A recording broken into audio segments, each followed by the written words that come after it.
Mhm. Would you say, with relative to your need to be needed, to me that sounds almost like the ego taking over the heart, being the leader in that scenario. And I guess that's just due to my straight up favoritism for the heart. I'm a Yeah. heart super fan, but that's like my beliefs are really deeply rooted in the idea that like bodies are a gift of earth and Hmm. are ancient wisdom in a lot of very mystical, our DNA. Um, I think that we all have access to a lot of information and knowledge when we're Yeah. quiet enough to be able to really listen. But the idea for me is that I have a morning journal practice that I love, and I have an evening meditation practice, and I try to sprinkle in whatever breath work or things that just are calling me. But a lot of times, like in the morning, I won't feel like doing my typical gratitude, writing, and then I just don't, or Mm-hmm. I might, or like at night, I might not want to do my meditation. And I try just to like kind of check in with all parts of myself, like, Hmm. does my Hmm. body want to listen to that? Like, does Yeah. my heart want to listen? What do I just need silence?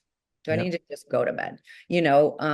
But I think it is so interesting because in today's society, I guess the way that I witness a lot of things, especially with consumption, is this intentional sort of buy these things so your body's better. Buy these Hmm. things so you don't age. Buy these things so that you fit in with the group. Buy this car, and it's all to me like implicit or implying that your body isn't good enough. You're not valid. Yes.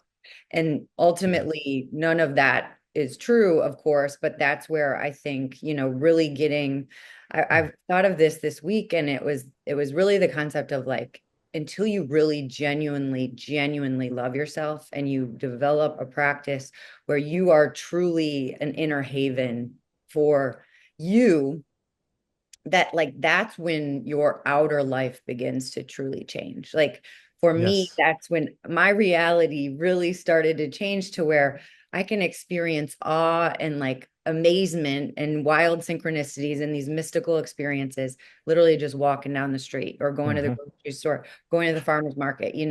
So anyway, that Yes, you're like tripping all the time. No, so right.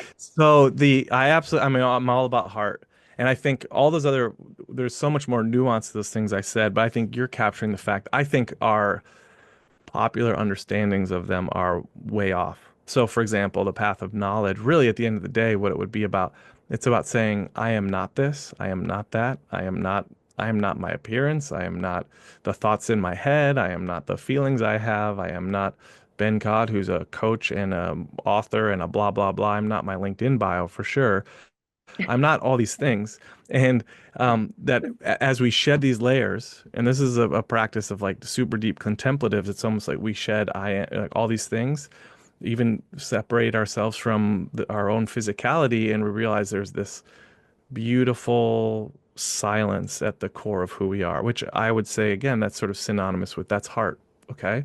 Yeah. Um, there is, or so, whereas our path of knowledge in society is it's about accumulating more knowledge. And you can especially see this in social media, in wellness culture. It's like, I just need to know all these other things. And I got this other certificate and I did this. And now I had this experience. Like it's about accumulating all this knowledge. And we actually are, instead of becoming less identified with all these external things, we're becoming more identified, which can really keep us from being in tune with who we really are. It can really be a distraction.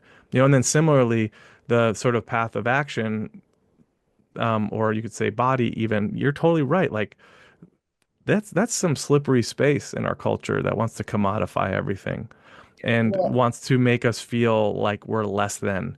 And so, guess what? If you're not putting the right skincare products on and you're not eating the right things, then apparently you're like becoming less human, which then creates a consciousness state where it doesn't matter, even if you're putting the best things in your body and you're putting the best things on your skin, you're probably going to be aging faster and your body's going to be in a like sort of deteriorating more rapidly. So yeah, I just really resonate with what you said there. That it isn't about all these externalities. It's really about coming into contact again with just that sort of subtle inner contentedness and quiet, which by the way is why like meditation is my favorite thing. Specific kinds of meditation, because some keep us in our head.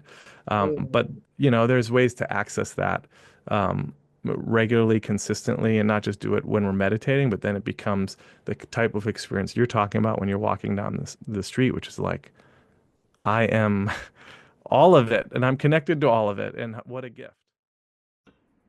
Thanks for watching.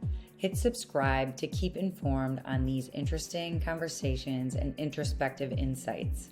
Further, if you hit like or comment below, that supports other users in finding this content accessibly. Thanks for being a part of the Blueprint community. We look forward to seeing you soon.